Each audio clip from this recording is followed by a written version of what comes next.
안녕하세요. 오늘도 사연살롱을 찾아주셔서 감사합니다.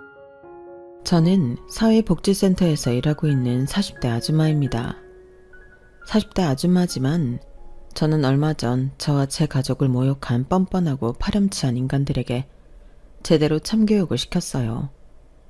그리고 제 개인적으로도 큰 성장을 이루었고요. 물론 그 과정은 굉장히 괴롭고 힘들었지만 저는 결과적으로 제 자신에 대한 인식 자체가 뒤바뀌게 되었어요. 스스로를 뿌듯하게 여기게 되었달까요? 만약 과거에 제가 당했던 안 좋은 일들을 똑같이 겪으시는 저와 같은 아줌마가 있다면 그분들께 용기를 주고 싶어서 이렇게 제가 겪었던 일들을 써서 보내게 되었어요. 긴 이야기지만 부디 끝까지 제 이야기를 들어주시기 바랍니다. 저는 30대 후반이라는 늦은 나이에 결혼을 했어요. 원래 고향은 지방이었지만 대학을 입학하며 약 15년간 서울살이를 했었죠. 서울살이를 할 때 저는 매일 무언가에 쫓기는 기분으로 지냈어요. 학창시절에 저는 항상 저희 가족이 굉장히 번잡한 번화가에 산다고 생각했었는데 서울은 차원이 다르더군요. 매일 출퇴근 때마다 지하철 인파에 치이고 끼이며 살다 보니 제 모든 인생이 회색인 것처럼 느껴지더라고요.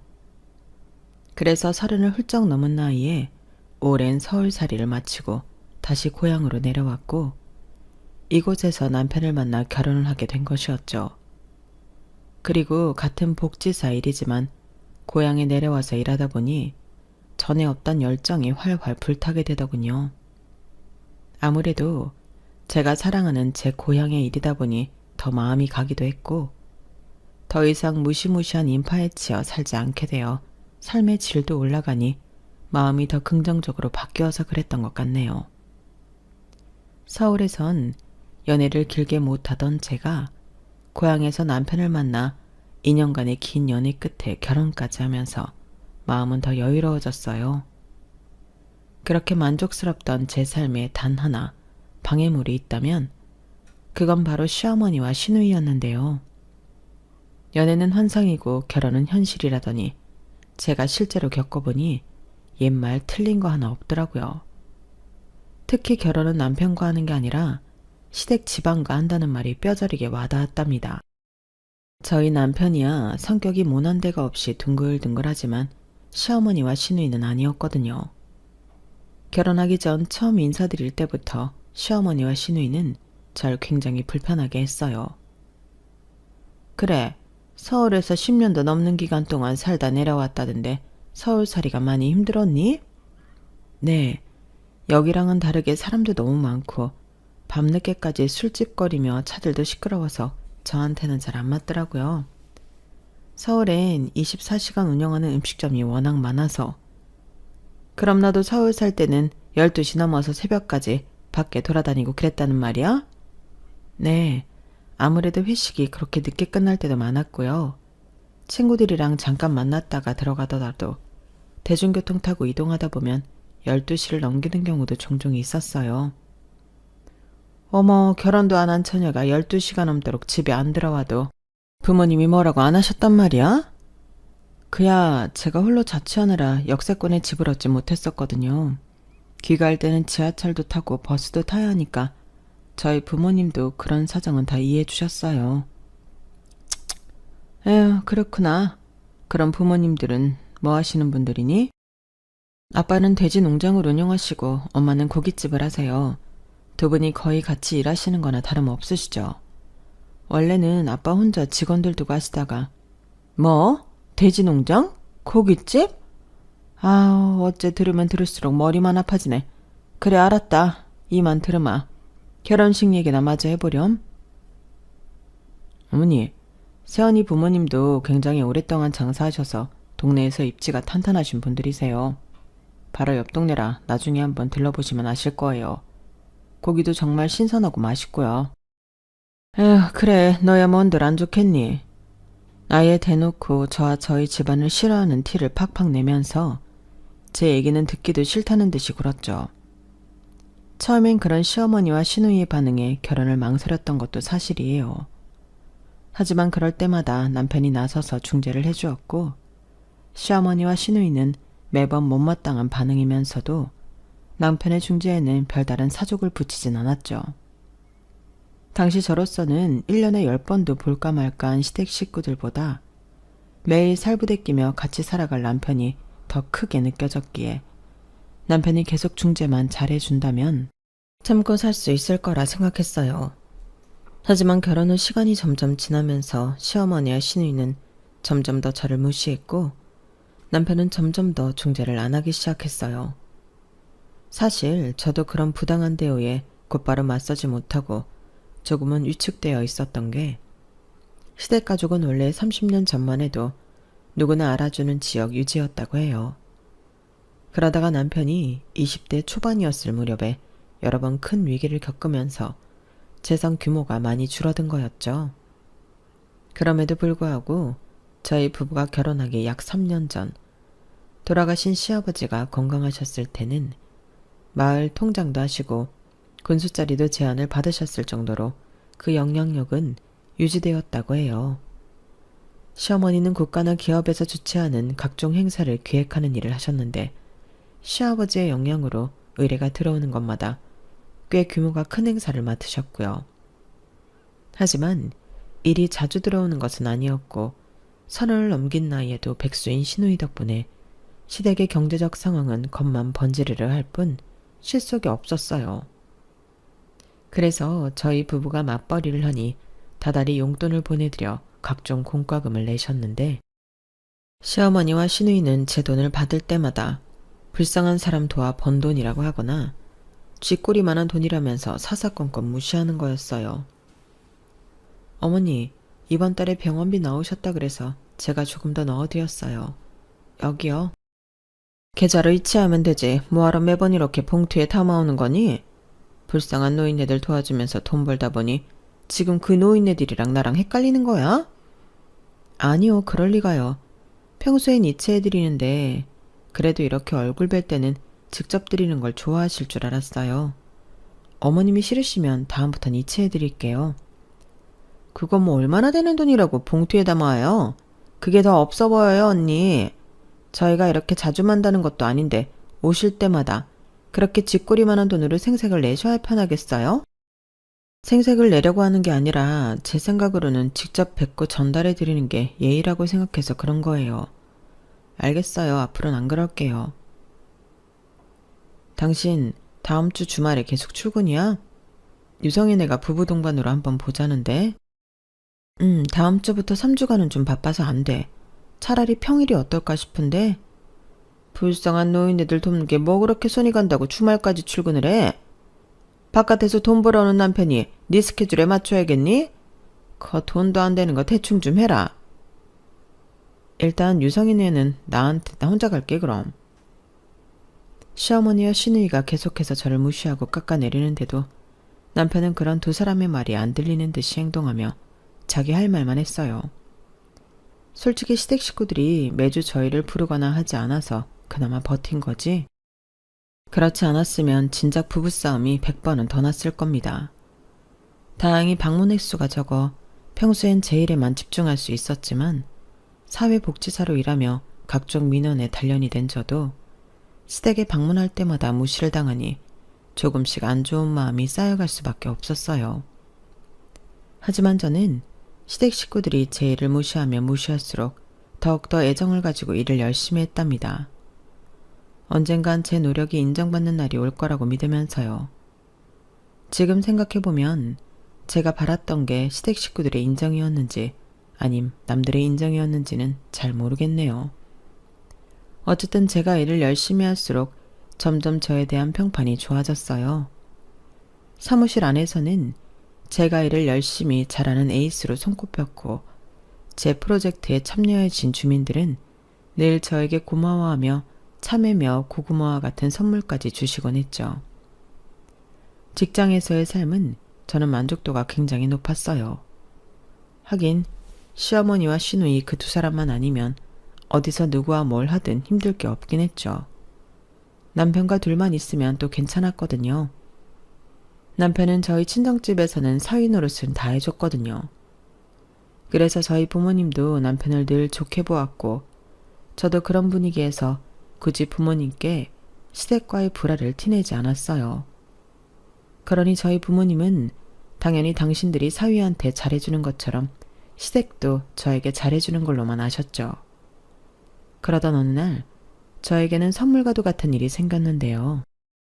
당시 제가 밤낮 없이 몰두하면서 기획한 프로젝트가 정말 좋은 성과를 내게 되었는데 글쎄 그 프로젝트로 인해 상까지 받게 된 거였어요. 세연 팀장이 이번에 시장 표창장 대상이래. 제가요? 그래, 지금 명단 든 거 보내줄게. 그동안 열심히 하더니 이렇게 빛을 보네. 축하해. 사무실 안은 금세 축제 분위기로 바뀌었고 모든 직원분들이 절 축하해 주었죠. 제 예상보다도 더 큰 보상이 주어지니 기쁘다기보다는 어안이 벙벙하더군요. 조금 울컥하는 감정도 생기고요. 소식을 들은 친정 부모님은 뛸 듯이 기뻐하셨어요. 전화기 너머로도 엄마 아빠가 절 자랑스러워 하시는 게 고스란히 전해주었는데 예기치 못하게 부모님께 효도를 하게 되어 얼마나 뿌듯했는지 모릅니다. 우리 딸이 무려 시에서 주는 표창장을 받게 되었다니 세상에 이게 무슨 일이야. 이번에 사무장님도 그렇고 많이들 도와주셔서 그래. 운이 좋았지 뭐. 그래도 네가 못하면 다들 도와주시겠어? 주변에 인복이 많은 것도 결국 다 네 복이야. 아니 여보, 이럴 게 아니라 우리 세연이랑 직장 동료분들이랑 다 같이 초대해서 축하 파티라도 열자고. 정서방이랑 사돈댁들도 다 모시라고 해. 네 아빠 말이 맞아. 이렇게 경사스러운 일이 생겼는데 작게라도 축하 파티를 열어야지. 안 그래? 아 참나. 그게 무슨 작은 파티야. 우리 가게가 작잖아. 어쨌든 다들 모셔와. 알았지? 저희 엄마 가게는 테이블이 20석이나 있는 가게였는데도 엄마는 당신 딸 표창장 받은 거 자랑하기엔 작다고 하시더군요. 부모님이 들뜬 목소리 때문인가? 저도 그제서야 제가 상을 탄다는 게 현실감 있게 느껴졌어요. 그래서 기쁜 마음으로 사무실 동료분들을 전부 초대하고 남편에게도 말했죠. 그런데 그때 너무 설레는 마음에 평소라면 망설였을 행동도 거침없이 하게 된 거예요. 당신 주변 사람들 중에서도 부를 사람 있으면 불러. 그날 어머님이랑 아가씨도 시간 되면 오시라고 할까? 엄마랑 유라를? 글쎄 뭐 두 사람이 온다고 하면 그러지 뭐. 왜? 어머님이랑 아가씨가 꽃등심 좋아하시잖아. 우리 엄마 가게에서 꽃등심 한 번도 안 드셔보셨는데 이번에 한번 먹어보면 그동안 가지고 있던 생각이 완전히 뒤바뀔걸? 내가 엄마한테 따로 얘기할게. 어머님이랑 아가씨 자리는 특별히 좋은 고기로 대접하겠다고. 불리하지 않아도 돼. 그 두 사람이야 맨날 여기저기 돌아다니면서 좋은 곳만 먹고 다니는데 뭐. 괜히 비싼 거 달라 그래서 장모님 힘들게 하는 거 아니야? 돼지고기집에서 돼지고기 대접하는 게 어때서? 두 사람 정도야 충분히 대접할 수 있어. 걱정 마. 우리 가족이 그 정도 능력은 있어. 당신 바쁘면 내가 연락드릴까? 아니야, 됐어. 내가 내일 얘기는 해볼게. 남편의 말은 저희 엄마를 걱정해주는 것 같았지만 왠지 모르게 그 정도 메뉴를 감당할 만하냐고 무시하는 것 같이 들리더군요. 어쩌면 그동안 시댁 식구들한테 하도 무시를 당해서 제 자격지심 때문에 그렇게 들렸을지도 모르겠네요. 아닌 게 아니라 저는 말 나온 김에 정말로 시어머니랑 시누이를 꼭 초대해서 저희 엄마의 솜씨를 맛보게 해주고 싶었어요. 다시는 저희 집을 무시하지 못하도록 말이에요. 제 바람대로 다음날 남편은 시어머니와 시누이도 축하 파티에 오기로 했다고 문자로 알려주었어요. 특히 시어머니가 지인까지 다 데려오시면서 다 합치면 인원이 30명은 될 거라고 했죠. 솔직히 기대했던 것 이상이라 놀라웠어요. 엄마가 축하 파티 준비하시는 걸 돕다가 남편의 연락을 받았는데 엄마 아빠는 반색을 하시며 특별히 좋은 자리를 마련해야겠다며 좋아하셨죠. 저는 엄마가 초대한 지인들만 해도 굉장한 분들이 오실 텐데 괜찮으시겠냐고 그러실 필요까지는 없다고 말렸지만 엄마는 단호하게 이런 날은 가족을 먼저 챙겨야 한다며 시댁 식구들과 그 손님들에게 제일 좋은 자리를 마련해 주셨답니다. 축하 파티에 올 인원들이 어느 정도 확정되고 친정 부모님도 준비를 거의 마치셨을 즈음에 저는 예정대로 표창장을 추상했어요. 상을 받는 현장에는 같이 일하시는 분들만 몇 분 와주셨지만 친정 부모님과 친구, 지인들이 모두 저에게 축하한다며 엄청나게 연락을 해주었죠. 그날 오후에 만난 남편도 꽃다발을 들고 와주었고요. 남편은 저에게 정말 자랑스럽다며 칭찬을 해주었고 저희는 오랜만에 부부 사이가 돈독해진 것을 느끼며 시댁으로 이동했답니다. 마침 그날은 저희가 둘 다 일이 일찍 끝나고 표창장을 받은 곳도 시댁 근처였기에 시어머니와 시누이 집에서 저녁을 먹기로 되어 있었거든요. 그런데 시댁 집 앞에 도착했을 때였어요.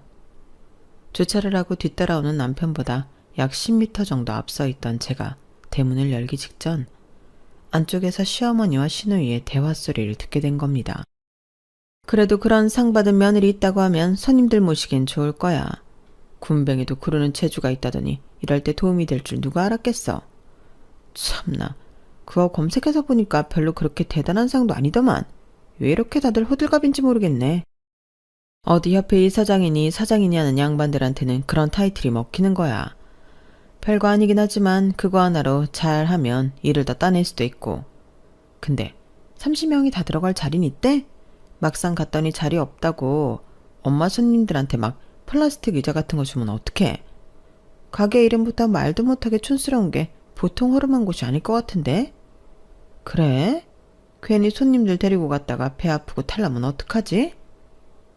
그 순간 뒤늦게 대문 앞에 도착한 남편이 헛기침을 하며 문을 열었고 안에 있던 시어머니와 시누이는 어색한 표정으로 저희를 맞이했어요. 저는 기분이 상당히 나빴지만 바로 이틀 뒤면 축하 파티가 열리는 날이었기 때문에 별다른 말을 하진 않았습니다. 백문이 불여일견이라고 말로 뭐라고 하기보다는 그날 직접 행동으로 보여줄 생각이었어요. 저희 엄마 가게가 얼마나 훌륭한 가게고 얼마나 훌륭한 단골 손님들에게 사랑받고 있는지 말이에요. 물론 그렇게 마음을 다잡긴 했지만 저도 사람인지라 이후 식사 자리에서는 말이 곱게 안 나오긴 했어요. 그래 뭐 그 상은 잘 타고 온 거냐? 알만한 분들이 많이 오셨니? 네, 어머님이 알만한 분들은 모르겠지만 제가 알만한 분들은 꽤 와주셨어요. 상이야 주는 거 그냥 받기만 하면 되는 건데 뭐 어려울 일 있나요? 시상을 시장님이 직접 해주셨어요. 그럼 시장님한테 눈도장은 찍은 거구나. 그건 잘했다. 시장 표창장이면 그래도 어디 가서 체면체를만 하긴 하니까 그 정도면 됐다. 맨날 삽질만 하는 줄 알았는데 그래도 이렇게 하나 얻어 걸리는 게 있네요. 축하해요. 언니 그럼 이제 아예 계획만 세우면 되겠네요. 그러게요. 아가씨도 이제 취업 계획만 세우면 되겠어요. 평소처럼 웃으며 비꼬는 소리를 하는 시누이에게 저는 이때만큼은 참지 않고 바로 웃으면서 응수를 했죠.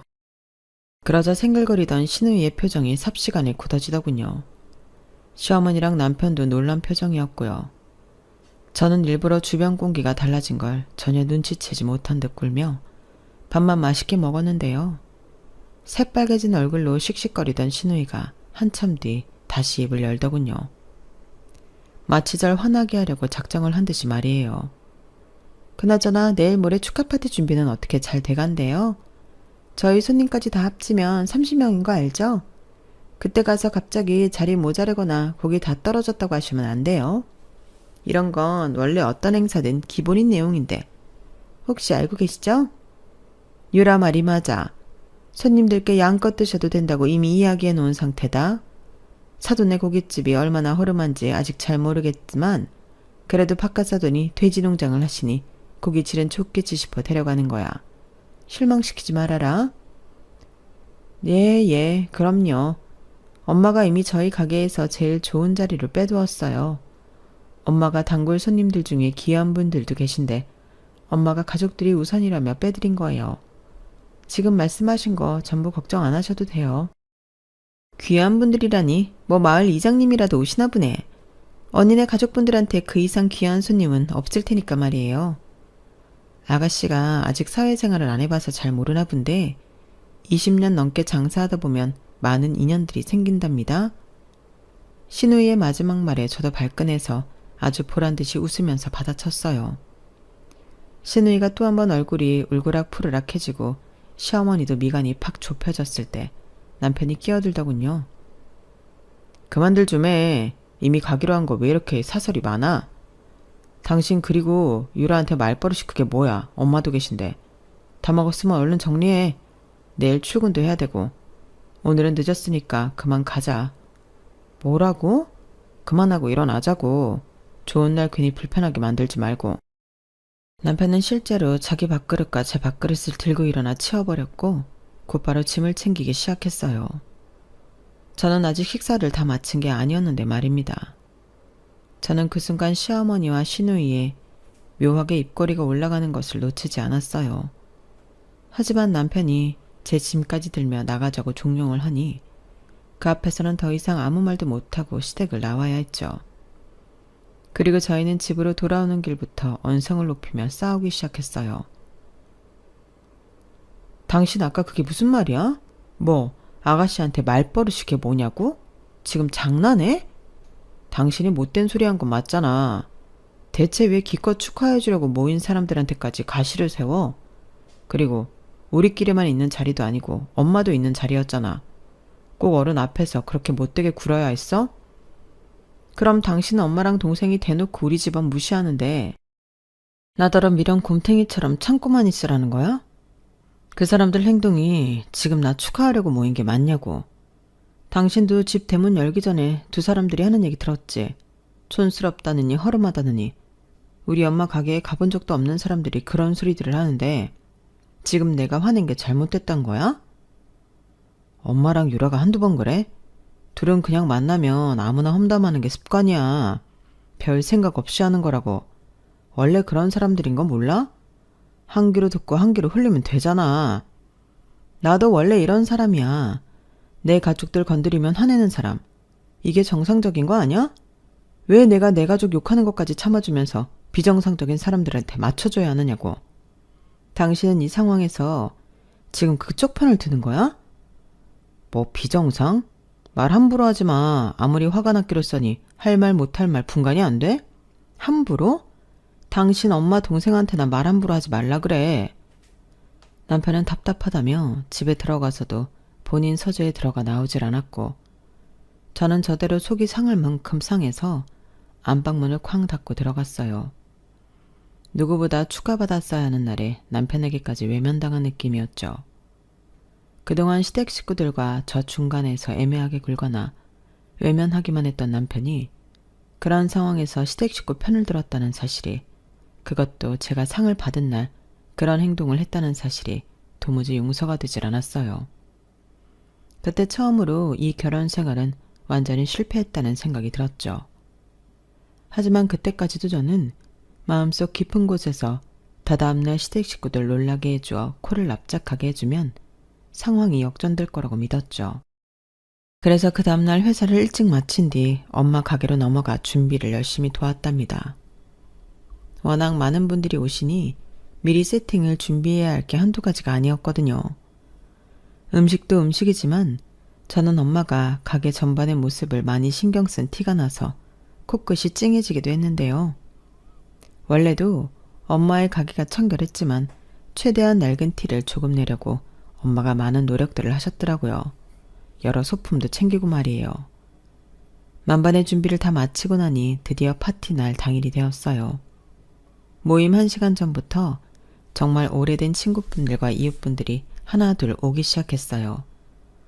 엄마의 오랜 단골 손님들은 저에겐 이모 삼촌과 같은 분들이 많았기에 저도 인사를 드리느라 정신이 없었죠. 모두 하나같이 꽃다발이나 소정의 선물을 들고 오시면서 순식간에 제 자리는 선물로 포화 상태가 되었답니다. 모두들 자기 일처럼 기뻐해 주셔서 얼마나 감사했는지 몰라요. 저희 부모님 얼굴에도 한바구음이 떠나질 않았죠. 그런데 가게 가장 좋은 자리, 시댁 식구들을 위해 빼놓은 30개의 자리가 약속 시간 10분 전이 되어도 채워지질 않는 겁니다. 초조하게 기다리던 저는 약속 시간이 5분밖에 남지 않았을 때 남편에게 먼저 전화를 걸어봤어요.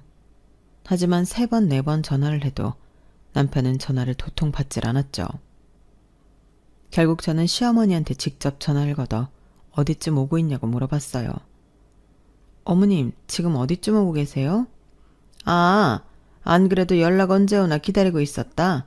거기 아무래도 멀어서 못 갈 것 같아서 말이야. 네? 뭐라고요? 지금 갑자기 5분 전에 그게 무슨 소리예요?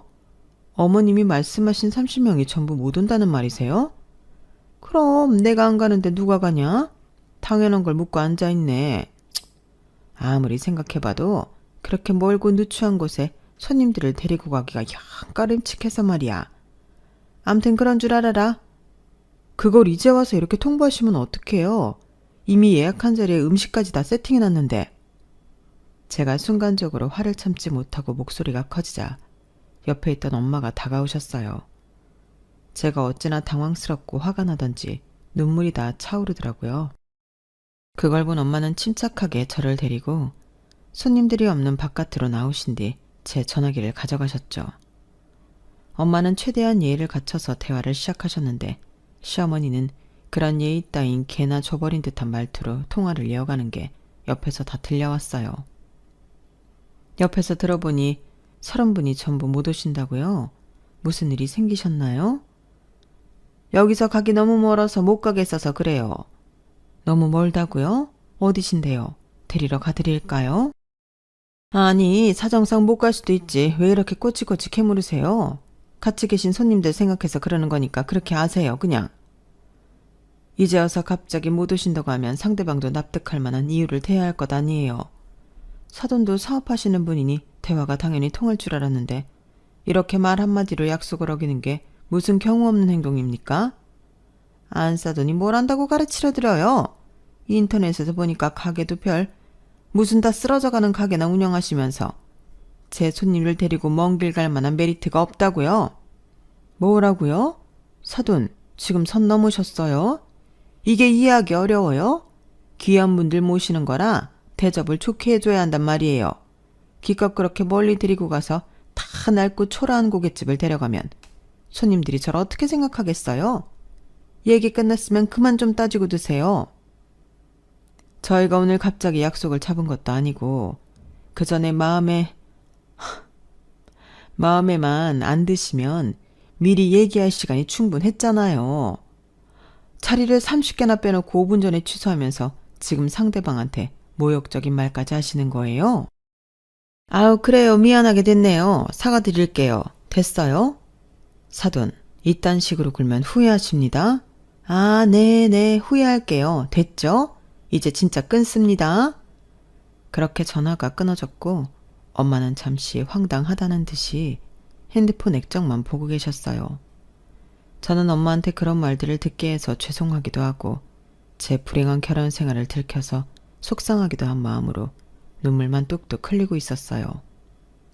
잠시 후 엄마는 저에게 일단 손님들이 계시니 울음을 그치고 오늘은 저를 축하하는 자리니 안 좋은 생각은 전부 없애고 즐기기만 하라고 하셨어요. 엄마의 다독임에 저는 눈물을 참고 다시 가게 안으로 들어갔습니다. 하지만 당연히 엉망이 된 제 얼굴과 횡하니 비어버린 30석의 자리를 보며 손님들은 모두 무슨 일이냐고 물어보았어요. 저는 어떻게 말씀드려야 할지 고민했는데 엄마는 전혀 숨기지 않고 있는 그대로 이야기하셨어요. 사돈댁이 손님들을 전부 모시고 30명이 오신다더니 방금 취소하신답니다. 아무런 이유도 없어요. 어머, 무슨 그런 경우가 다 있대요? 거기 옆 동네 그 주택에 사는 사람 말이죠? 양귀남이었나? 그 옛날에 남편이 통장도 하던. 네, 맞아요. 어떻게 된 건지 사위도 저희 딸 전화를 전부 무시하고 있고요. 어머, 웃긴다. 그 집 인간들이 그렇게 개념 없는 인간들이었다니. 세연 팀장님, 너무 속상해하지 말아요. 저희가 30인분 못까지 축하해줄게요. 그래, 세연이 너 기죽지 말어. 여기 있는 우리가 그 집안 사람들 전부 누군지 알았으니까. 내 동창들 그 동네 많이 사는데 싹 다 소문내야겠어. 다들 진심으로 저를 위로해주고 축하해주시니 저는 울다가 웃다가를 반복했고 종국에는 즐겁게 그 자리를 보낼 수 있었네요. 저희 부모님도 그 자리에서는 손님들과 신나게 시댁 욕도 하시고 또 이후엔 일상적인 이야기를 하며 마음을 푸셨고요. 그리고 정말 감사하게도 손님들은 자리를 모두 마친 후에 다들 자발적으로 소정의 돈을 카운터에 두고 가셨어요. 저희 세 가족이 극구 반대하며 말렸지만 10,000원 한 장이라도 기어이 놓고 가셨죠. 그동안 저희 엄마한테 얻어먹은 외상값이 많다며 없는 얘기까지 하시면서 말이에요. 저랑 아빠는 그런 손님들을 마지막까지 친절히 배웅해드렸는데 엄마는 손님들이 얼마 안 남았을 때 한 분에게 다가가 잠깐 이야기 좀 하자며 데려갔어요. 키가 저보다도 머리 하나 더 크신 나이가 지긋한 분이셨죠. 저도 어려서부터 자주 봐왔던 단골 손님 중 한 분이셨어요. 두 분은 약 5분 정도 진지하게 이야기를 나누셨는데요. 대화가 끝나고 그 손님은 제가 오늘 저녁 늦게라도 연락드리겠습니다. 라는 말과 함께 떠나셨어요. 저는 뒷정리를 하면서 엄마한테 그 손님에 대해 물어보았는데 엄마는 되려 저에게 역질문을 해오셨어요. 그 집 인간들이 다 그딴 식으로 못돼 처먹었어? 정서방도? 너 시집갔을 때부터 그랬어? 아빠도 화가 단단히 난 표정으로 절 지켜보셨고요. 저는 그날 부모님께 제가 시집 온 뒤로 시댁 식구들의 어떤 식의 비난과 조롱을 받아왔는지 모두 이야기했고 저희 부모님은 어두운 표정이었지만 별다른 말씀 없이 그동안 고생했다며 절 안아주셨답니다. 저는 그때까지도 연락이 없는 남편에게 똑같이 아무런 연락을 안 하고 그날은 친정집에서 잠들었어요.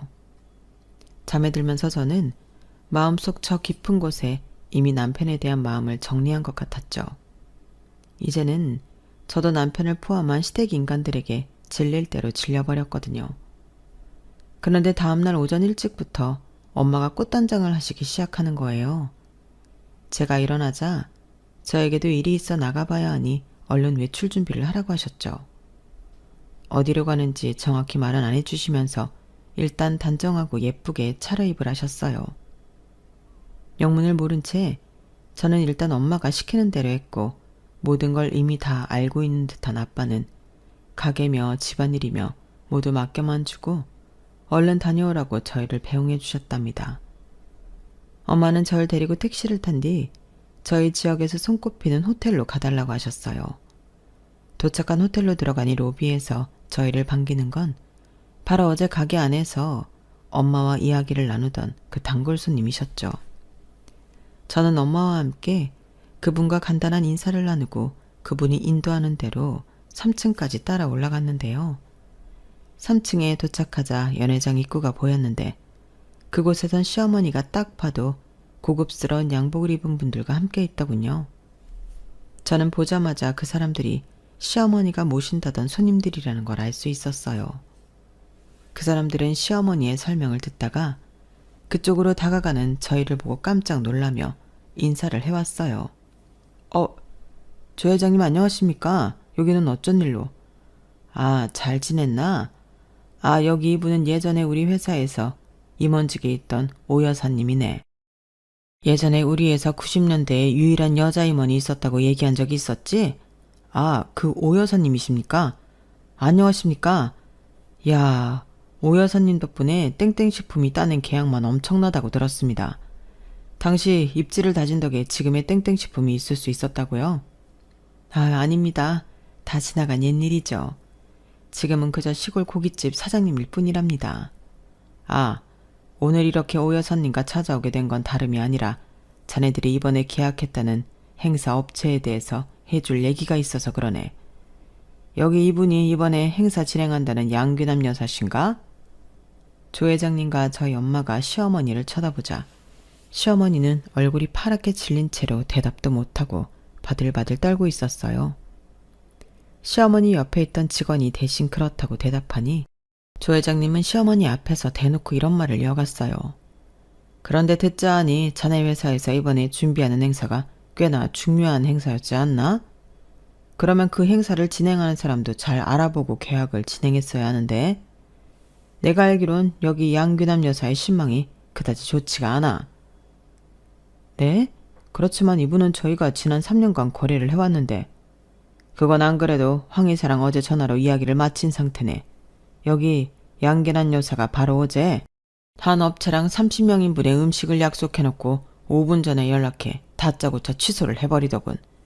계약도 일종의 약속 아닌가? 황 이사도 이런 사람과는 앞으로 일하고 싶지 않다고 했네. 그게 정말입니까? 그게 사실이라면 저희는... 양복을 입은 사람들이 넉넉한 표정으로 시어머니를 바라봤어요. 그러자 시어머니는 두 손을 휘휘 저으며 조 회장님의 말을 부정했죠. 아닙니다. 그럴 만한 사정이 있기 때문이었어요. 제가 다 충분히 설명했고요. 그게 그러니까... 그럴 만한 사정이 뭡니까? 알고 보니 그 업체가 너무 낡은 곳이어서. 제가 지금 운영하고 있는 가게였죠, 정확히는. 어제 저녁에 30명이 오겠다고 약속해놓고 5분 전에 단지 가게가 낡았다는 이유로 오기 싫어졌다면서 취소하시더라고요. 오 여사님이 운영하시는 가게를요? 함께 있던 사람들이 전부 시어머니에게 실망스럽다는 눈빛을 보내자 궁지에 몰린 시어머니는 더듬거리며 변명을 했죠. 아니, 그건 단 한 번이었어요. 박 팀장님, 저 아시지 않습니까? 제가 지난 3년 동안 일을 잘 처리해왔잖아요. 제가 하고 싶은 말입니다. 지난 3년간 양 여사님을 믿고 맡겼더니 이게 뭡니까? 지금 여사님 때문에 전 회사로 돌아가자마자 이사님한테 뭐라고 하냐 말입니다. 그건 걱정 말게. 내가 이미 황 이사한테 자네에 대해 말을 잘 해두었으니 말이야. 자네한테는 불이익이 안 가도록 내가 책임지겠네.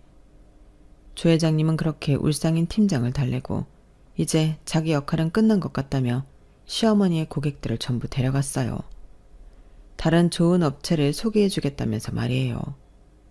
덕분에 그 넓은 홀에는 저와 저희 엄마 그리고 시어머니만 앉게 되었죠. 시어머니는 엄마의 두 손을 잡고 바들바들 떨며 이야기하더군요. 이보세요, 안사돈. 어제 일은 제가 미안하다고 사과를 분명히 했잖아요. 제가 어제는 너무 경황이 없어서 설명을 충분하게 드리지 못한 것 같은데 제가 뭔가 오해를, 그러니까 실수를... 어제 이렇게 사과하시지 그랬나요? 이거에 반만 했어도 제가 사정을 이해했을 텐데요. 엄마는 차갑게 시어머니의 손을 뿌리쳤고 시어머니는 그 자리에서 저희에게 다짜고짜 무릎을 꿇었어요. 어제는 제가 정말 죄송했습니다.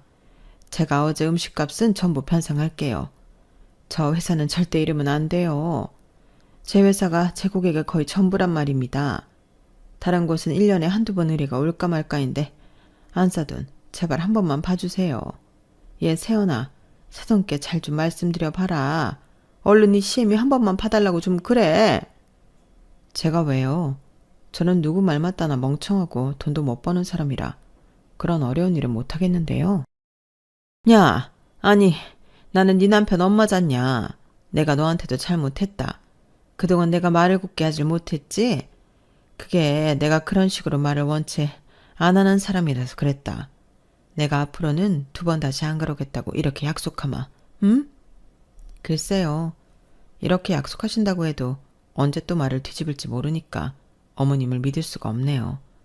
그리고 어머님, 지금 정말로 저희한테 미안해서 사과하시는 건가요? 아니잖아요. 당장 어머님 일에 지장이 생기니까 억지로 미안하다고 사과하시는 거잖아요.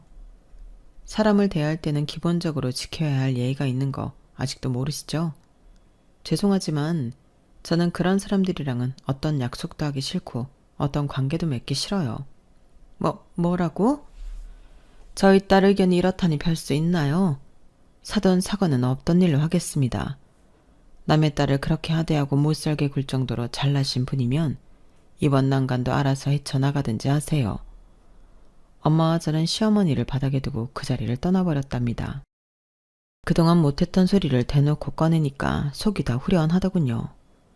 집으로 돌아오자 그때까지도 연락 하나가 없던 남편놈에게서 미친 듯이 전화가 왔어요. 기가 차더라고요. 오히려 이렇게 못나게 굴어주니 없던 전까지 전부 똑 떨어지게 되었네요. 제가 단 한 번의 연락도 받지 않은 이 남편은 답답했는지 직접 저희 친정으로 찾아와 이야기 좀 하자며 절 불러내려고 했는데요. 제가 밖으로 나가려고 하자 아빠가 절 가로막았죠. 미안하지만 이번 건 아빠한테 맡겨라. 아빠도 뭔가 하나쯤 하고 싶어서 말이야. 아빠가 그렇게 비장하게 밖으로 나가시니 저는 아빠가 대체 뭘 하실지 궁금해서 창문 밖으로 고개를 빼꼼히 내밀고 보았어요. 그런데 아빠는 밖으로 나가자마자 근엄한 자세와 목소리를 단숨에 없애고는 마당에 있는 빗자루를 집어들어 냅다 남편을 패기 시작했습니다. 남편은 계속 얻어맞다가 아빠의 행동을 보고 남편을 도둑으로 오인한 복순이에게 엉덩이를 물리곤 비명을 지르며 달아났죠. 누가 우리 복순이를 똥개라고 했는지 그때 보니까 천재견이 따로 없었지 뭐예요. 저는 그 모습을 보고 깔깔거리며 한참 울었었네요. 이후 저는 남편과 이혼을 마치고 친정집에서 부모님과 함께 살고 있답니다. 당연히 제가 시댁에게 당한 일들을 환희하는 증인들과 증거가 차고 넘치다 보니 위자료를 두둑히 받을 수 있었어요. 시댁 집안 식구들은 옆 동네까지 그 추한 인성에 대한 소문이 쫙 퍼지면서 요즘은 고개도 못 들고 다닌다고 하더군요. 업계에서도 소문이 쫙 퍼지면서 시어머니는 시누이처럼 백수가 되었고요. 역시 사람이 아무리 지위가 잘나고 재산이 잘나봤자 인성이 못나면 비참한 최후를 맞이하는구나 싶었네요. 저는 여전히 제 일에 열심을 다하면서 잘 지내고 있어요. 저희 엄마의 가게 역시 여전히 잘 되고 있고요. 저희 가족은 누구처럼 남들에게 늘 친절하고 예의가 바르니 동네 주민들, 같이 일하는 사람들과도 항상 잘 지내고 있답니다. 제 이야기는 여기까지예요. 들어주셔서 감사합니다. 여러분들 주변에는 좋은 분들이 넘쳐나시길 진심으로 바랍니다. 좋은 하루 되세요. 여러분, 사연 댓글에 응원과 현명한 조언 부탁드려요. 좋아요와 구독은 저에게 큰 힘이 됩니다. 오늘도 좋은 일 가득하세요.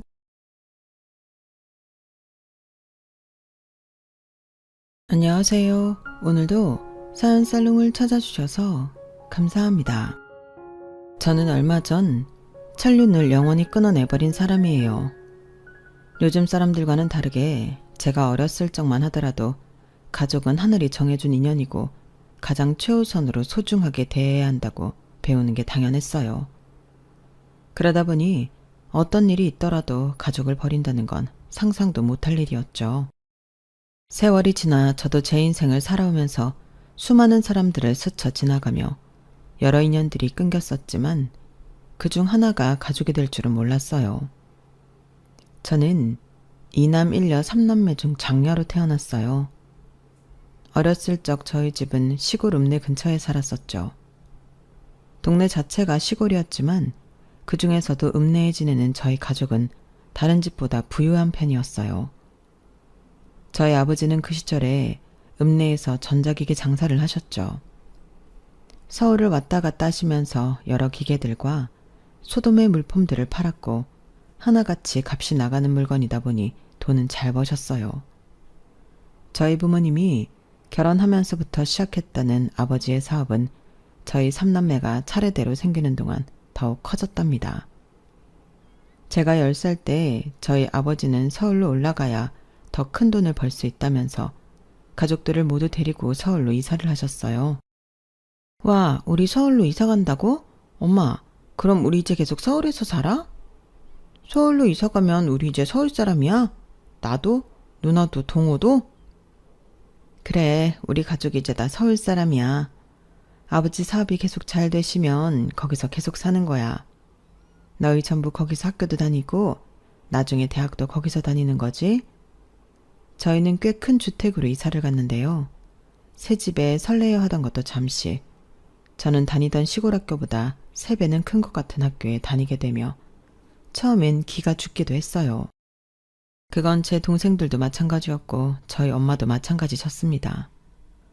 엄마는 늘 저녁마다 저희 3남매 손에 나물무침이나 파전 같은 반찬을 쥐어주며 옆집 앞집에 가져다 주라고 하실 정도로 이웃들과 잘 지내보려고 하셨어요.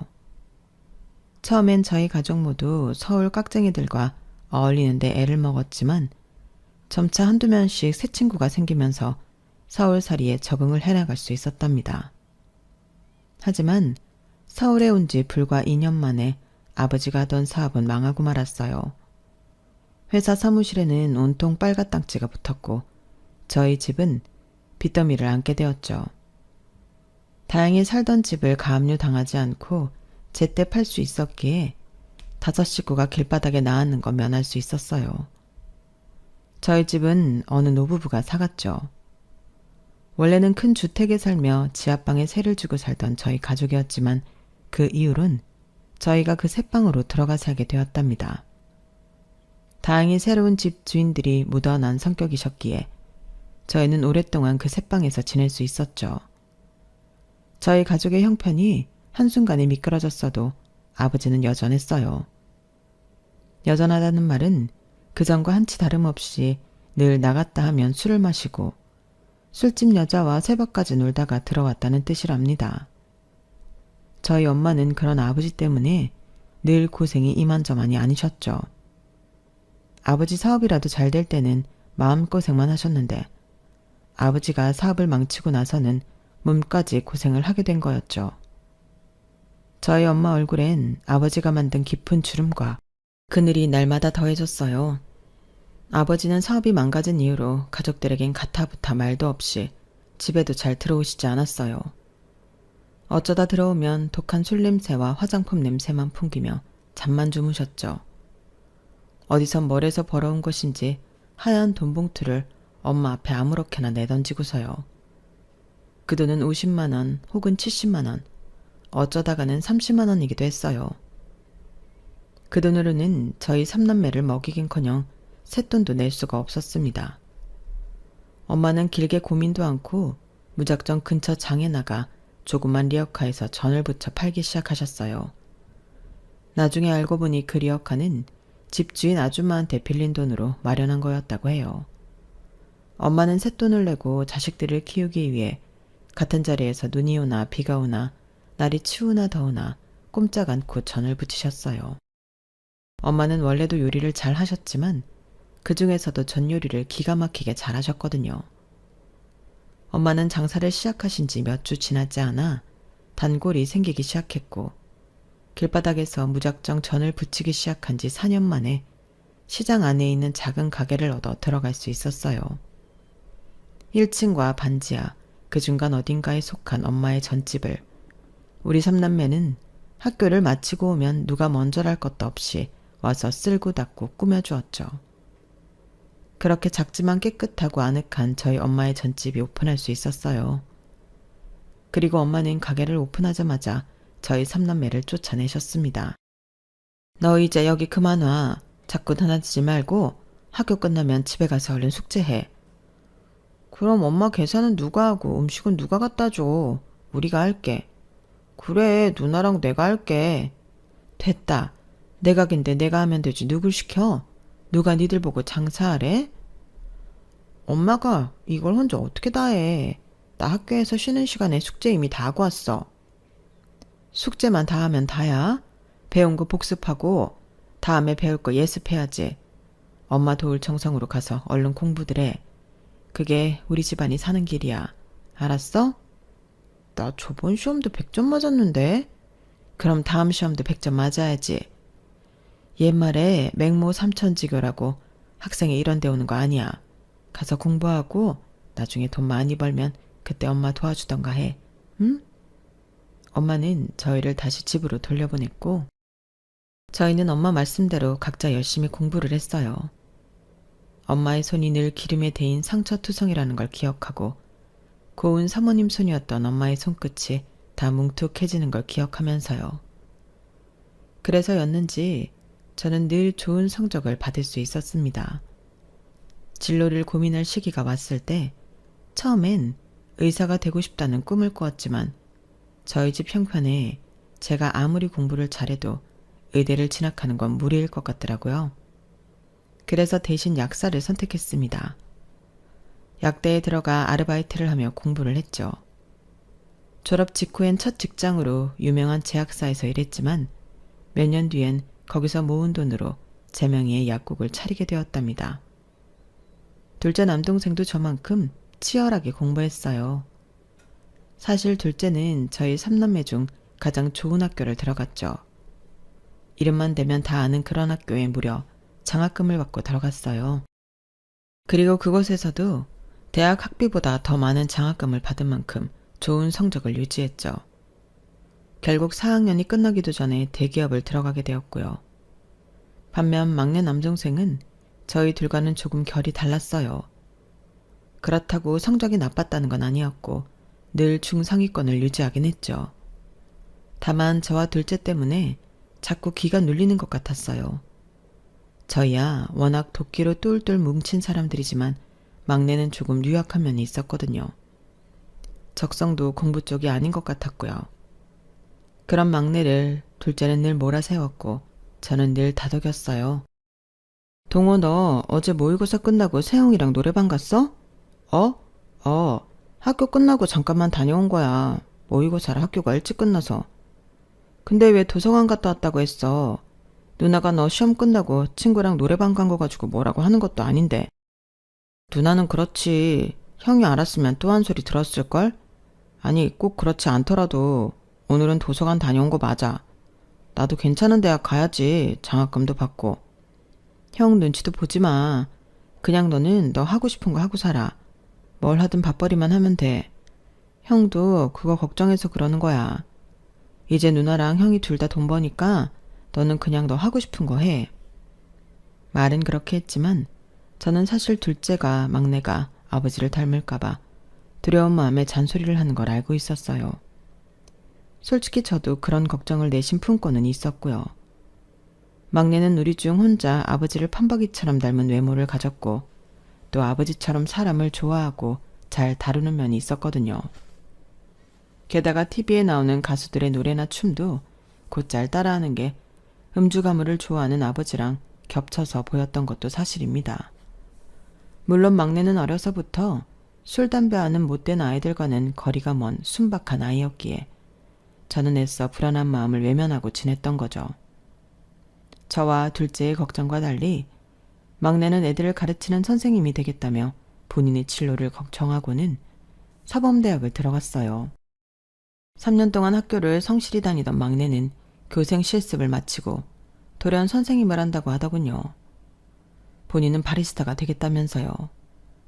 당시 저와 둘째는 커피 타는 일로 무슨 돈이 되게나 싶어서 막내를 며칠 동안 붙잡고 말렸는데요. 커피야 학교 선생님 하면서 틈틈이 취미로 만들면 되지.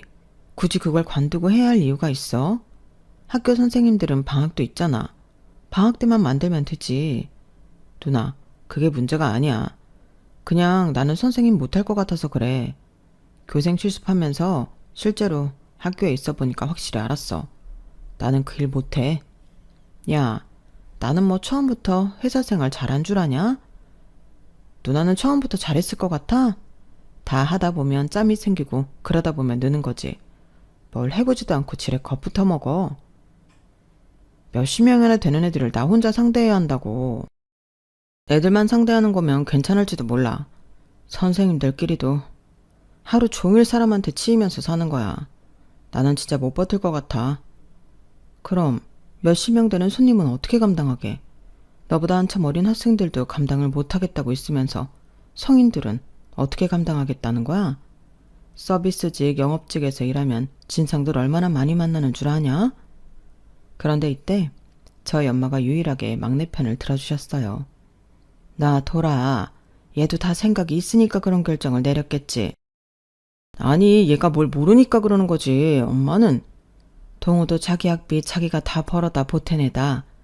그러면서도 간간히 장학금도 받고 자기 몫은 다 하는 애니 나 돌아. 둘째는 엄마의 말에 아무 말도 못하고 짜증을 내며 밖으로 나가버렸어요. 저도 그때는 도무지 막내의 편을 들어줄 수 없었죠. 단지 엄마가 그만하라고 말리니까 그 말을 들었을 뿐이었어요. 엄마만 아니었으면 아마 몇 날 며칠이고 더 막내를 말렸겠죠. 하지만 엄마 말을 들어보니 막내가 애도 아니고 자기 의지가 확고한 성인인데 계속 떠들어봐야 무슨 소용이 있겠나 싶더라고요.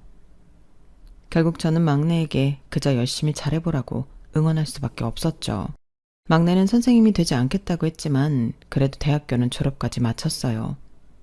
그리고 그 이후부터는 이런저런 일을 하며 악착같이 돈을 모으기 시작했죠.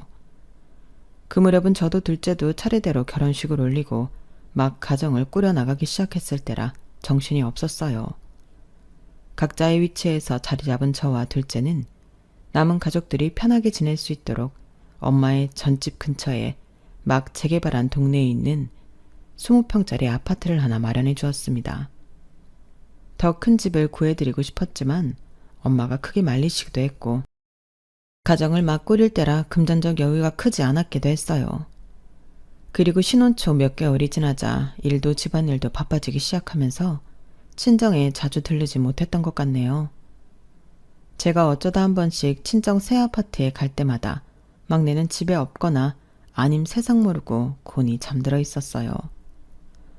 막내 방의 책상 위에는 각종 커피 원두가 담긴 병과 인테리어 자료들이 엄청나게 쌓여 있었죠.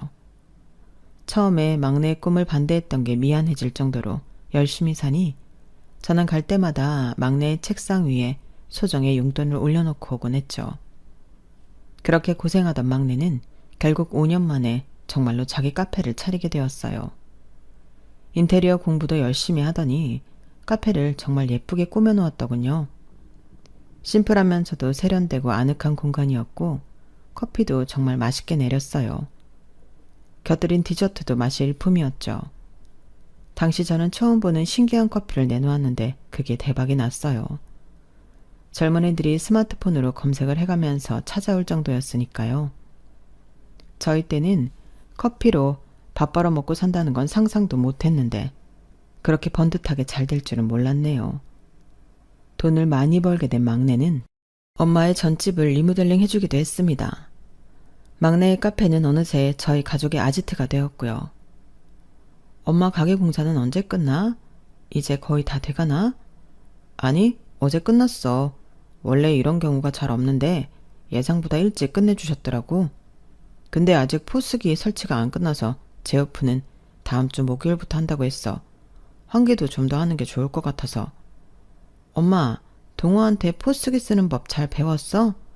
아, 나는 그거 괜히 번거롭기만 하고 내가 다 기억해서 할 수 있는데 괜히 그거 찍다가 헷갈린다니까? 그래도 잘 배워놔야지. 이제 가게도 넓어졌는데 엄마도 직원 더 많이 써야 할 거 아니야. 직원들이랑 같이 일하려면 시스템이 잘 갖춰줘야 편해. 동호가 잘한 거야, 엄마.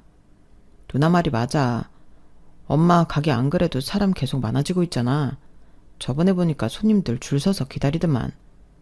여기 새로 들어선 아파트 주민들이 엄청 가는 것 같더라고. 맞아. 여기 아파트 아직 짓고 있는데 엄청 많은데 거기 입주 다 들어오면 손님이 더 늘 것 같더라고. 그래서 내가 엄마 가게랑 내 카페 전부 스크린으로 번호 찍는 기계 주문했어. 요즘은 손님들 기다리는 것도 기계에 핸드폰 번호 입력하는 걸로 다 되더라고. 야, 처남이 장모님 장사 센스를 그대로 물려받았네요. 진짜 대단한 것 같아요. 한 집안에 맛집 주인이 둘이나 있다뇨. 아유, 아니에요. 저희야 매형이 올려준 매출이 반은 되는걸요. 너무 감사해요. 홍서방이 우리 동호 카페에 자주 오는가? 네, 아침 저녁으로 거의 매일 와요. 여기 근처에 여기만큼 커피가 고소하고 맛있는 데가 없더라고요. 여기 없으면 이제 근무가 힘들 정도라니까요. 저희 밑에 애들 순찰 돌 때도 여기 엄청 와요. 직업이 경찰인 저희 남편은 마침 그 근처에서 근무를 했기 때문에 막내 카페를 자주 가는 것 같았어요. 남편 말로는 아예 서 직원들 커피를 아침마다 12개에서 15개씩 캐리어에 담아간다고 하더군요. 그렇게 저희는 각자의 사업, 각자의 가정을 온전히 잘 꾸려나가며 화목한 나날들을 보냈답니다. 앞으로도 그간 고생하면서 노력한 결과를 누리고만 살면 될 것 같았죠. 하지만 그 모든 기간 동안 저희 네 가족이 필사적으로 외면하고 있던 불편한 진실이 있었어요. 바로 저희 아버지였죠. 아버지는 여전히 계속 저희 집에 같이 머물고 계셨거든요. 사업이 망한 지 반지하 새방에 띄엄띄엄 얼굴을 비치며 돈 봉투만 던져놓고 가던 아버지는 알고 보니 노름판에서 딴 돈들을 가져다 준 거였다고 해요. 그 과정에서 질 나쁜 양아치들과 어울리며 불법 사업까지 손을 댔다고 하더군요. 아버지는 제가 대학을 입학한가 동시에 감방에 가셨어요. 무슨 험난한 일이 있었는지 알고 싶지도 않았던 저는 저희 삼남매는 아버지가 감방에 있는 동안 단 한 번의 면회도 가지 않았습니다. 엄마만 3개월에 한 번씩 가서 얼굴도 보고 돈도 넣어주고 오셨어. 아버지는 거기서 3년 동안 살고 나오신 뒤 더 이상 그 양아치 무리들이랑 어울리진 않으시는 것 같더라고요. 하지만 허구한 날 방구석에서 TV를 보면서 이따금씩 욕을 하고 술만 마시며 세월을 죽였죠. 아무것도 안 하고 저희 가족들이 다 같이 모여 있을 때도 문을 잠그고 나오질 않으셨어요. 엄마는 그런 아버지한테 별 말하지 않으시면서 매일 일 나가기 전에 식탁 위에 10,000원 한 장만 올려놓고 나오신다고 하셨죠. 아버지는 그 돈을 받으면서도 술값을 따로 지불하기 싫다며 어느 순간부터 자꾸 엄마 가게로 가서 술을 마구잡이로 마시기 시작했어요. 그러다 술에 취하면 온갖 진상을 부렸죠. 다행인지 당시 대학교 졸업 전 취업이 확정되어 여유가 있던 둘째가 매일같이 그런 아버지를 엄마 가게에서 끌어냈습니다. 이 싸가지 없는 자식이 이거 안 놔? 이 자식이 지혜비한테? 그만 진상 피고 당장 나와요. 술병 안 내려놔요? 엄마 가게에 그만 좀 들락거리라고요. 내가 이 집안 가장이야. 내 가족 가게에서 술 좀 먹겠다는데 네가 뭔데 이래라 저래라야. 아버지가 언제 가장 노릇 똑바로 했다고 그런 소리래요. 우리는 애초에 아버지 도움까지는 바라지도 않아요. 그러니까 재 뿌리는 짓은 좀 하지 말라고요. 아버지 때문에 단골들 다 내쫓게 생겼잖아요. 아버지가 주먹을 휘둘러도 둘째한테는 상대가 되지 못했어요. 아버지는 이미 늙고 술에 잔뜩 취한 상태였고 둘째는 이제 갓 성인이 된 데다 군대까지 다녀온 상태였으니까요. 둘째는 아버지의 뒷덜미든 멱살이든 잡히는 대로 잡아 가게 밖으로 끌어내 던져버렸어요. 엄마가 전부치다 놀라 나와서 뜯어 말릴 정도로 아버지를 거칠게 다루긴 했죠. 하지만 저는 엄마를 말리면서 속으로는 둘째를 늘 응원하는 마음이었답니다. 아버지는 2-3달 정도 둘째와 실랑이를 벌이다가 몇 번 가게 앞에 나동그라진 뒤로는 더 이상 엄마 가게에 찾아가지 않았어요. 저희는 사실 그 전부터 엄마한테 아버지와 이혼하라고 몇 번이나 이야기했는데 엄마는 늘 무슨 이 나이에 이혼이냐며 저희 말을 한 귀로 흘리시기만 했어요. 엄마 땐 이혼 같은 건 원래 꿈도 못 꾸는 거였다면서요.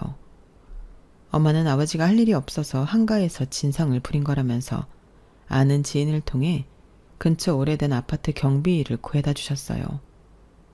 하지만 아버지는 딱 3달 뒤 아파트 주민과 시비가 붙어 싸움을 하고 잘렸죠. 그때 경찰서에 가장 먼저 도착했던 건 저였는데 저조차도 더 이상 아버지의 만행을 참을 수가 없더군요. 엄마가 어떤 마음으로 아버지한테 일을 구해다 주셨는지 몰라요? 그나마 아버지 생각하는 건 엄마밖에 없는데 어떻게 이런 짓을 저지를 수가 있어요? 자식이 술 처먹고 노상방뇨를 해대는데 그럼 내가 가만히 있어? 그렇다고 쌈박질을 해요? 아버지가 무슨 깡패예요? 저희는 합의금 한 푼도 안 보태줄 테니까 아버지가 나가서 막노동을 하던 피해자한테 싹싹 빌던 해서 해결하세요. 아무짝에도 쓸모없는 년 같으니라고. 그러니까 시집도 어디 교통딱지나 때는 허접한 경찰한테 간 거 아니냐. 나가. 너 같은 년 도움은 나도 필요 없어. 아버지는 본인이 되려 큰 소리를 내며 길길이 화를 냈고 결국 뒤늦게 상황을 알게 된 엄마가 그 일들을 다 해결하셨어요.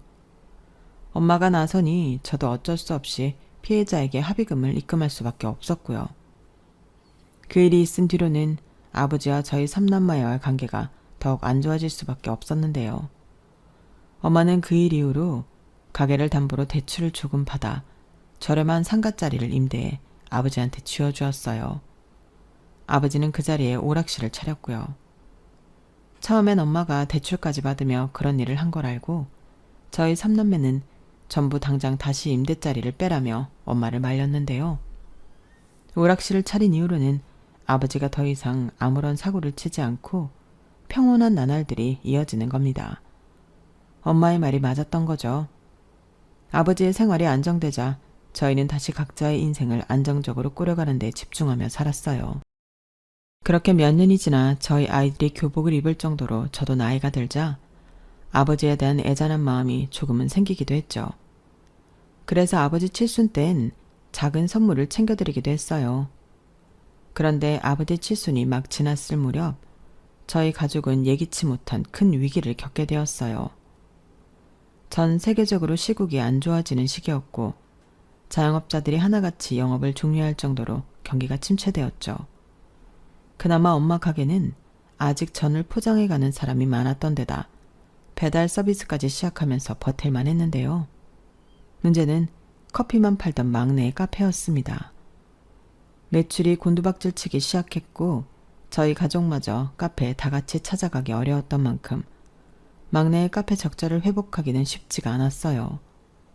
그 상태로 2년 조금 넘게 버티던 막내는 결국 카페 문을 닫을 수밖에 없었죠.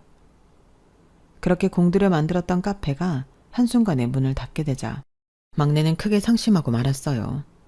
얼굴을 보기도 어려워졌고요. 둘째 회사 내부 사정도 안 좋긴 마찬가지였고 더군다나 약사였던 저는 매일 퇴근할 때마다 녹초가 되어 퇴근에 정신이 없었거든요. 연락이라도 자주 하려고 했는데 막내는 연락이 잘 안 됐고 그나마 엄마와 연락을 하며 막내의 소식을 들을 수가 있었어요. 동호가 언제까지 저렇게 있을지 걱정이야. 저번에 방에 들어가 보니 평생 안 하던 담배를 하는 것 같더라고. 아휴, 용돈이라도 주자니 그건 또 싫어하고. 일단 가만히 두자 엄마. 동호, 지금만 잠깐 그렇지 괜찮아질 거야. 엄마도 너무 걱정하지 마. 저번 주말에는 평생 안 하던 술을 하고 들어오는데 어떻게 걱정을 안 하니? 나 닮아서 술도 못하는 애가 얼굴이 빨개지게 취해가지고 들어오는데 동호도 이제 30이 훌쩍 넘었는데 힘들면 술도 한잔하고 그러는 거지. 별로 심각하게 생각하지 마 엄마. 막내 걱정에 한숨을 쉬는 엄마를 안심시키면서 저도 둘째도 당시엔 막내한테 아무런 말도 할 수가 없었습니다. 그저 시간이 지나면서 상황이 나아지길 바랄 수밖에 없었죠. 막내는 매일 저녁마다 집을 나가 택배 상하차를 한다고 하더군요. 그리고 시간이 조금 더 지나 사람들이 다시 예전처럼 외식도 하고 카페에 갈 수 있게 되어도 여전히 그 일을 이어가고 있었습니다. 안색은 눈에 띄게 어두워졌고요. 그렇게 지내던 사이 어느새 엄마의 칠순이 다가왔어요. 환갑 때는 일본 여행을 보내드렸었는데 엄마가 이번에는 그냥 가족끼리 시간을 보냈으면 좋겠다고 하시더라고요. 그래서 친척분들과 함께 간단하게 한 끼 식사하며 소박한 칠순잔치를 보내기로 계획했어요. 하지만 이런 일이 의례 그렇듯 지인들 사이에 얘기가 퍼지며 손님들이 많아졌고 결국 저희는 근처에 있는 호텔 연회장을 빌려 칠순잔치를 열게 되었답니다. 그리고 저는 엄마 칠순잔치에 아버지도 초대를 했어요. 둘째는 그 얘기를 듣자마자 볼멘소리를 했죠. 이런 날에 무슨 아버지를 불러. 또 무슨 사고를 치실 줄 알고. 아버지 그동안 사고 안 치고 얌전히 계셨잖아. 이제 연세도 있고 아버지 곁에 아무도 없는데 이럴 때라도 챙겨드려야지. 차라리 나중에 우리끼리랑 식사하는 게 낫지. 괜히 거기서 또 술 드시고 취하면 뒷감당 어떻게 하려고? 네 아버지 술 안 자신 지 좀 됐다. 요즘은 나이를 많이 먹어서인가 성질도 많이 죽었고. 가족 친지 다 모이는 자리에 아버지만 쏙 빼놓는 것도 사람들 보기에 좋은 거 아니야. 엄마의 말에 둘째는 더 이상 아무 말도 하지 않았어요. 결국 저희 5가족과 친척, 지인들이 모두 참여한 칠순잔치가 열리게 되었죠. 평소 인망이 좋았던 엄마였기에 모인 손님들 모두 진심으로 엄마를 축하해 주었어요. 다들 반갑게 인사를 나누며 안부를 주고받으니 저랑 둘째는 동시에 굉장히 바빠졌죠. 저희가 바빴던 이유는 아무래도 막내가 신경 쓰였기 때문이에요. 상황이 좋지 않았던 막내는 자기 얘기를 최대한 안 하려고 말을 아끼고 있었거든요. 누가 막내한테 말을 걸으면 저랑 둘째가 얼른 끼어들며 그런 막내를 신경 쓰느라 정신이 없었던 거죠. 조금 위태롭긴 했지만 그래도 칠순잔치는 화기애애한 분위기로 잘 마무리되어 가고 있었어요. 식사가 거의 끝날 때쯤 저는 혼자 연회장을 나와 미리 정산을 끝내려고 했는데요. 그런데 손님들한테 받았던 현금을 모두 모아둔 쇼핑백이 사라졌다는 겁니다. 네? 왜 없어요? 누가 가져갔어요? 그거 좀 전에 막내 아드님이 가져가셨는데요. 정산 미리 하신다고. 막내가요? 그럴 리가요. 저는 전달받은 바가 없는데 저희 막내인 게 확실해요? 네. 내내 안에 계시면서 식사도 하시고 와인 많이 드신 분이셨는데 안에 있던 사람이었다고요?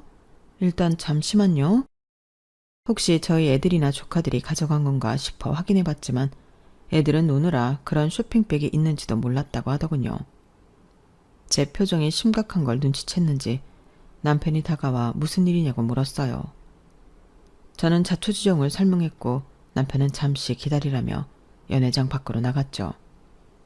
제가 다시 가족 테이블로 와서 앉으니 둘째가 무슨 일이냐고 물어보았어요. 손님들 현금 모아둔 쇼핑백을 누가 가져갔대. 뭐? 그걸 누가 가져가? 누가 막내 아들이라고 하고 가져갔대. 직원 말로는 여기서 계속 식사하던 사람이라 당연히 가족인 줄 알고 줬다네. 혹시 애들인가 싶어서 확인해봤는데 애들은 아니라고 하고 동호는 계속 안에 있었잖아. 그치? 제 말에 테이블에 있던 사람들이 모두 막내를 쳐다봤어요. 막내의 미간이 당연히 찌푸려졌죠. 막내가 기분 나쁜 티를 내자마자 둘째가 손을 휘저으며 말했어요. 동호가 그럼 여기 있지 어딜 가? 설마 이 소심이가 그랬을까? 아버지가 그랬으면 몰라도. 이 안에 아버지 말고 그럴 사람이 어딨어? 그냥 물어본 거야. 동호가 뭐하러 그런 짓을 해. 근데 확실히 아버지는 아니야. 젊은 남자였대잖아. 그때 저희 남편이 아까 저와 대화했던 직원과 함께 연회장 안으로 들어오더군요. 그와 동시에 연회장 문은 앞뒤로 모두 닫혔어요. 남편은 어디서 났는지 마이크를 들고선 입을 열었죠. 다들 잠시만 주목해주세요. 혹시 이만한 갈색 쇼핑백 보신 분 있나요? 쇼핑백 가져가신 분? 남편의 말에 연회장 안에 있던 손님들이 모두 웅성거리기 시작했어요. 일단 다들 자리에 앉아주시겠어요? 남편의 말에 서 있던 사람들이 다들 각자 자리를 찾아가던 그때였어요. 연회장 뒷문이 덜컹거리는 소리가 났죠. 어떤 남자가 뒷문을 열려고 했던 거였어요. 하지만 문이 잠겨있자 남자는 당황했고 순식간에 남자 직원 2명이 그 남자를 붙잡았어요. 남편은 쏜살같이 연회장을 가로질러 그 남자한테 다가갔고 손님들의 시선도 전부 남편을 따라갔죠. 그 짧은 사이 남자는 2명의 직원에게 주먹을 날리고 달아나려 했지만 순식간에 남편이 그 남자를 제압해버렸어요. 놔! 이거 안 놔? 현행 폭행범을 봤으니 못 놓습니다. 그쪽은 묵비권을 행사할 권리가 있고요. 그쪽이 하는 말은 그쪽한테 불리한 증거가 될 수 있으며 변호사를 선임한 권리가 있으세요. 알겠죠?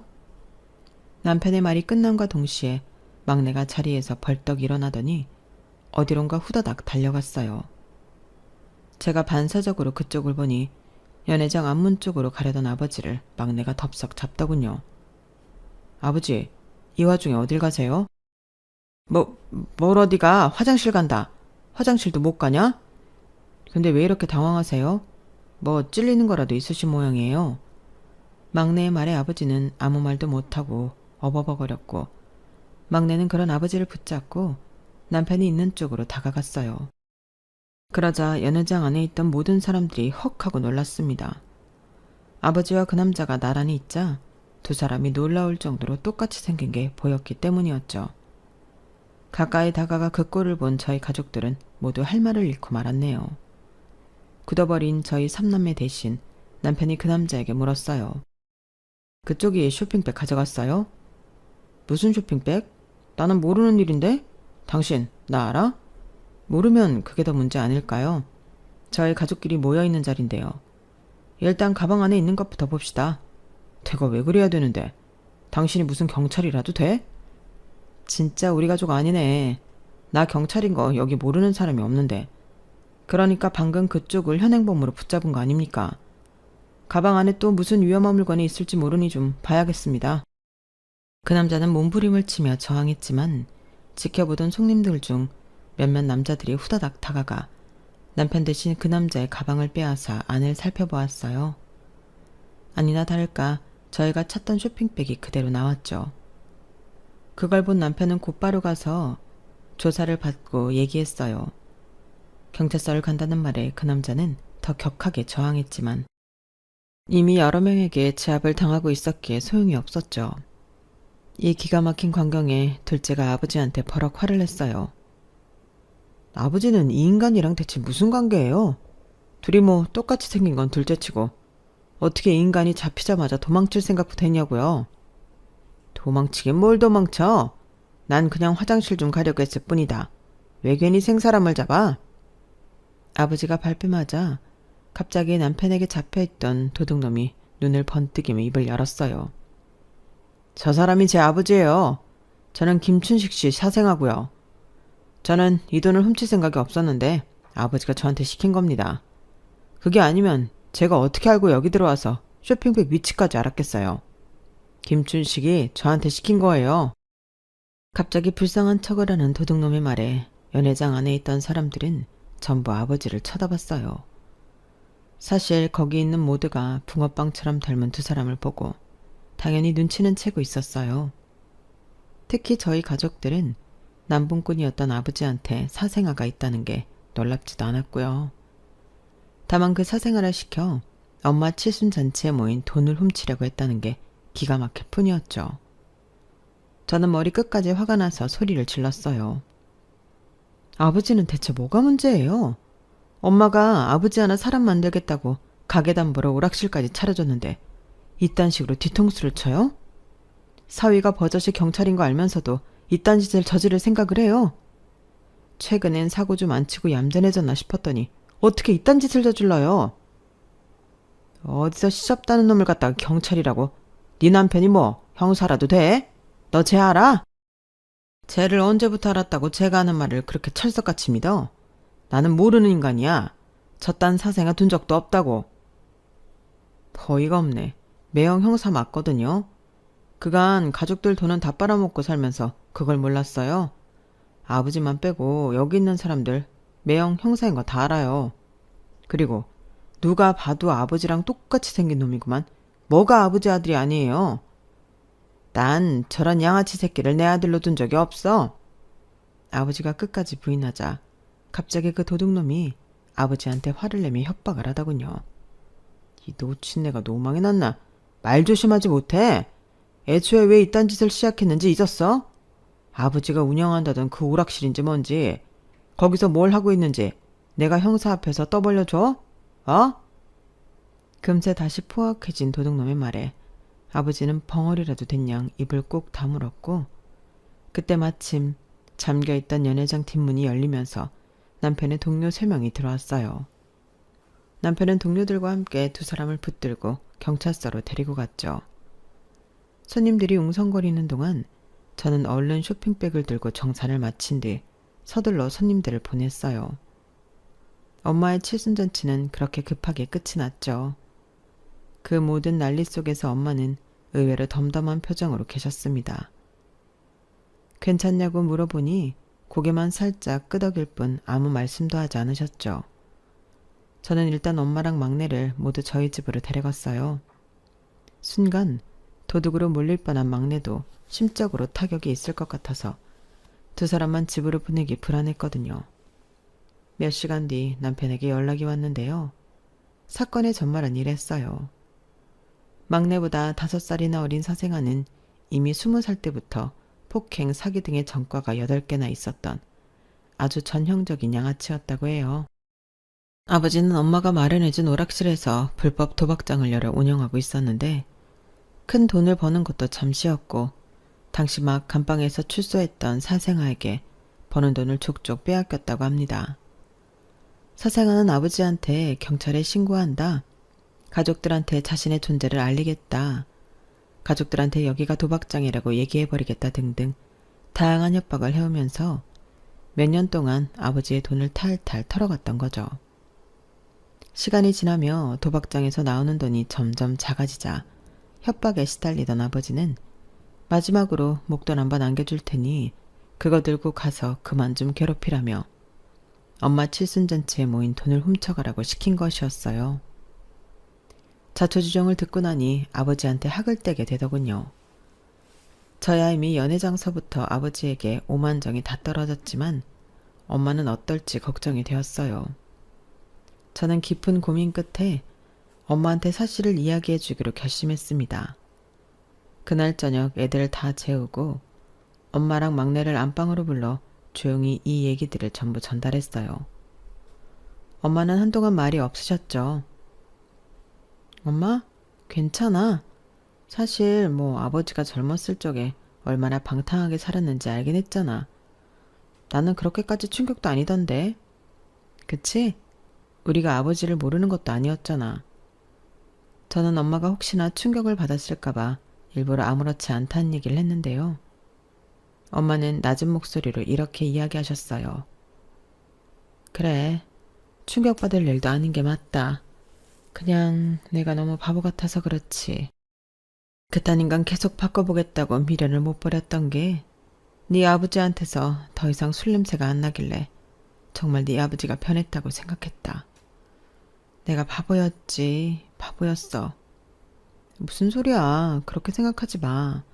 엄마가 바보 같은 게 아니라 아버지가 그만큼 나쁜 거야. 엄마 잘못은 요만큼도 없어. 우리 중 아무도 그렇게 생각 안 해. 누나 말이 맞아, 엄마. 왜 그런 생각을 해? 바보 같지, 그럼. 내가 그 인간을 똑바로 보고 판단했으면 오늘처럼 가족 친지들 앞에서 내 자식들 바보 만드는 일은 없었을 거 아니냐. 애꿎은 동호만 누명 쓸 뻔하고 말이야. 너희가 예전에 이혼하라고 했을 때 그때 했었어야 했다. 내 새끼들 이런 꼴 당하기 전에. 나라도. 그래, 이제라도 법적으로 얼른 남남이 되어야겠어. 나 니네 아버지랑 이제 이혼할란다. 엄마의 말이 끝나자마자 막내가 그런 엄마를 안아주었어요. 너무 잘 생각했어. 우리가 도와줄 테니 얼른 이혼해. 그리고 아버지 일은 엄마 잘못 진짜 아니야. 우리 중 아무도 그렇게 생각 안 하고 그게 사실이야. 어차피 형이랑 누나는 처음부터 내가 범인이라고 의심하지도 않았어. 동호 말이 맞아. 얘가 그럴 애 아닌 건 누구보다 나랑 준호가 잘 알아. 거기 있는 사람들 전부 알고 있었고 엄마가 걱정할 일 하나도 없어. 엄마는 저희가 하는 말에 끝내 눈물을 흘리셨어요. 저희는 엄마 잘못이 아니라고 몇 번이나 더 말씀드리면서 울음을 멈출 때까지 달래드렸죠. 그 사건 이후 사생아는 폭행과 협박, 절도죄로 다시 감방을 들어가게 되었어요. 사생아와 마찬가지로 이미 전과자였던 아버지도 불법 도박정을 운영한 채와 절도 교사죄로 다시 감방 신세를 지게 되었죠. 두 부자가 나란히 감방에 들어가는 걸 지켜보며 저희 삼남매는 엄마를 도와 이혼 절차를 끝내버렸어요. 아버지가 나쁜 용도로 쓰던 상가자리를 임대에 다시 빼버렸고 엄마는 그 돈을 막내에게 보태주셨답니다. 진작 그랬어야 한다고 후회하시면서요. 막내는 사실 그동안 택배 일을 하며 모았던 돈으로 재계약에는 충분하다며 엄마에게 받은 돈으로 엄마랑 둘이 해외여행을 다녀왔어요. 그리고도 돈이 남는다며 남은 돈을 모조리 엄마한테 효도하는 데 착실히 쓰고 있네요. 막내는 그간 일하며 모은 돈을 나눠 회사가 모여있는 동네에는 4평짜리 작은 카페를, 재개발된 동네 안에 있는 초등학교 앞에는 무인 아이스크림점을 열었어요. 괜한 인테리어 욕심을 부리기보다는 최소한의 자본을 들여야 망해도 손해가 덜하다나요?